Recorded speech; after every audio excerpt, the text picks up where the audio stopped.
Kirk Douglas wasn't just another star in Hollywood's golden age.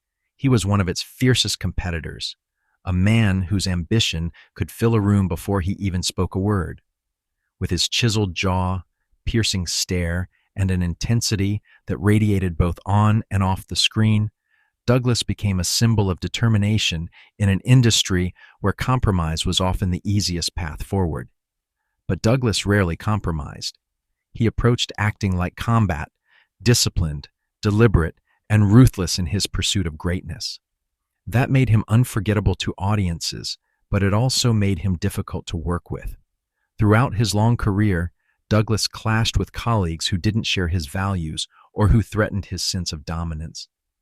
Some of those conflicts were quiet, others were explosive, but together they paint a portrait of a man who fought just as hard behind the camera as he did in front of it. Frank Sinatra. Frank Sinatra was the epitome of casual charisma. Known as Old Blue Eyes, he could silence a crowd with a song and win over an audience with a smile. His world revolved around nightclubs, parties, and a glittering social circle. Kirk Douglas, on the other hand, came from the stage tradition. He studied acting seriously, rehearsed meticulously, and treated film as a craft that required discipline. He was blunt, serious, and didn't waste time with frivolities. The difference between them was like night and day, and it showed whenever they shared a room. Social divide. Hollywood insiders often whispered about the coldness between Sinatra and Douglas at parties. Sinatra would be cracking jokes, holding a drink, and entertaining the room, while Douglas stood nearby, stiff and disapproving. Sinatra once reportedly quipped that Douglas could scare the ice out of a glass with his stare. Douglas didn't find it funny. The Oscar factor. The professional rivalry sharpened in 1953 when Sinatra won an Academy Award for From Here to Eternity. Sinatra had been at a low point in his career, written off by many in the industry, only to come roaring back with a performance that earned him Hollywood's highest prize. Douglas, who had already been nominated twice at that point for Champion 1949 and The Bad and the Beautiful 1952, was still waiting for a win. Watching a singer sweep into acting and snag an Oscar was a bitter pill. Though Douglas never publicly insulted Sinatra, industry gossip suggested he dismissed the victory as luck rather than talent. The contrast between Sinatra's triumph and Douglas's simmering frustration only deepened their mutual dislike. Mob rumors and image. Sinatra's world was also tied to whispers of mob connections, high-stakes gambling, and backroom deals. Douglas found the whole spectacle distasteful. The two men never reconciled. Burt Lancaster. Best friends, best enemies.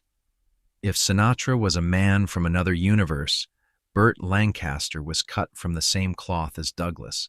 Both were ambitious, both were fiercely competitive, and both wanted to be remembered as the greatest leading man of their time.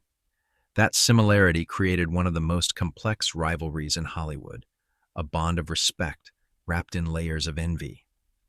As the 1950s rolled on, both actors became bona fide stars. Gunfight at the OK Corral 1957 turned their rivalry into box office gold. Douglas played Doc Holliday, wiry and intense, while Lancaster took the role of Wyatt Earp, steady and authoritative. Critics raved about their on-screen pairing, but behind the scenes, the competition was fierce. Crew members recalled arguments about who would get the final close-up, who would walk through a door first, even who had the more flattering costume. Neither man wanted to appear weaker or secondary. Each scene was a contest for dominance, and while it could be exhausting for those around them, the friction gave their films an edge audiences could feel. Off-screen tensions. The rivalry wasn't confined to the set. Lancaster and Douglas constantly measured themselves against one another in the press. When Lancaster started producing his own films, Douglas quickly followed suit, founding Brando Productions.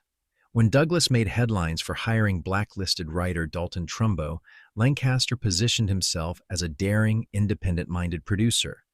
Their careers mirrored each other like dueling reflections. Yet for all the bickering, there was genuine respect. They sometimes vacationed together with their families. Lancaster famously described Douglas as his best enemy, and Douglas admitted that Lancaster pushed him harder than anyone else. Their friendship was real, but it was never simple. The Oscar divide. One of the deepest wounds in their relationship came in 1960 when Lancaster won the Academy Award for Elmer Gantry. Douglas, nominated 3 times, had never won. Watching his rival claim the golden statue only deepened the envy. Douglas congratulated Lancaster publicly, but friends recalled his bitterness privately. He long believed he deserved recognition that never came. Today, film historians view their rivalry as one of the most fascinating in Hollywood. Their clashes weren't destructive, they were productive. Together, they created some of the era's best films. But off-screen, their best enemy dynamic was a reminder that even in friendship, Douglas never let go of competition. John Wayne, the ideological opposite. Kirk Douglas's conflict with John Wayne was different from his other rivalries. It wasn't just about ego or work ethic. It was about politics, values, and the very soul of Hollywood during one of America's most divided eras. The Blacklist era. In the late 1940s and 1950s, Hollywood was shaken by the blacklist, a period when suspected communists were barred from working in the industry. John Wayne, a staunch conservative and proud supporter of the House Un-American Activities Committee, believed the blacklist was necessary to protect American values. Douglas, on the other hand, opposed it. His boldest move came in 1960 when he credited blacklisted writer Dalton Trumbo on Spartacus. The decision effectively broke the blacklist, restoring careers for dozens of writers. Wayne despised the move. He saw Douglas as undermining America, while Douglas saw Wayne as supporting injustice. Their ideological conflict was deep, and neither man backed down. Wayne and Douglas also clashed in interviews. Douglas once quipped that Wayne's politics belonged in the Stone Age. Wayne dismissed Douglas as a Hollywood liberal who didn't understand the real world. Their feud wasn't just personal. It was part of the broader cultural divide of the 1960s, with Wayne as the face of conservative America and Douglas as a symbol of liberal resistance. Legacy of the feud. The rivalry lasted until Wayne's death in 1979. Douglas remained proud of his decision to stand against the blacklist, often citing it as one of his greatest achievements. Wayne, even in his final years, never wavered in his belief that Douglas had made a mistake. Their feud became part of both men's legacies, a reflection of the larger battle over Hollywood's conscience. By the time Douglas was clashing with figures like Dunaway and Wayne, his reputation as Hollywood's most uncompromising star was already cemented, but the list of those who found him difficult didn't end there. 2 more names, Marlon Brando and Robert Mitchum, would also stand on the opposite side of Douglas's personality, challenging his beliefs about acting and professionalism in ways that shaped his later years. Marlon Brando, the method versus the master of control. Marlon Brando was the actor who changed Hollywood forever. When A Streetcar Named Desire, 1951, and On the Waterfront, 1954, hit theaters, audiences saw something they had never witnessed before. Brando's performances were raw, natural, unpolished in the best sense. He mumbled, slouched, and lived inside his characters rather than projecting them outward. He wasn't performing in the way audiences were used to. He was simply being. For Kirk Douglas, this was heresy. Douglas came from the stage tradition, where enunciation, clarity, and presence were everything. He worked tirelessly to master his craft. Every movement, every line delivery was carefully measured. Brando, by contrast, seemed to throw away all the rules Douglas had lived by. A philosophical divide.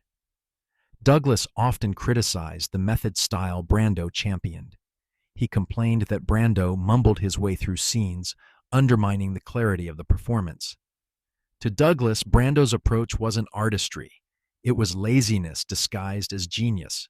Brando, for his part, was famously dismissive of actors he considered old-fashioned. He once said he had no patience for performers who were more concerned with posing than with truth. While he rarely named Douglas, his critiques of theatrical, over-the-top acting landed squarely in Douglas's territory. Professional envy. There was also envy at play.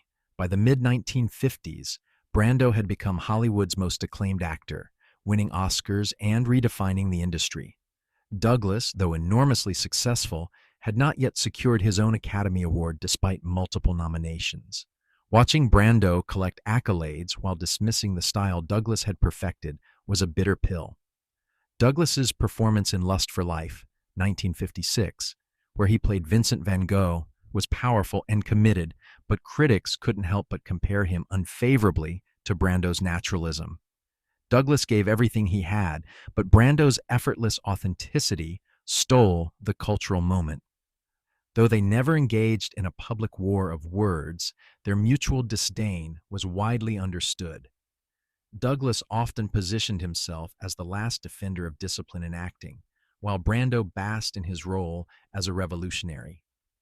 To historians, their conflict is one of the great symbolic feuds of the industry, the man who represented what Hollywood had been and the man who represented what it would become.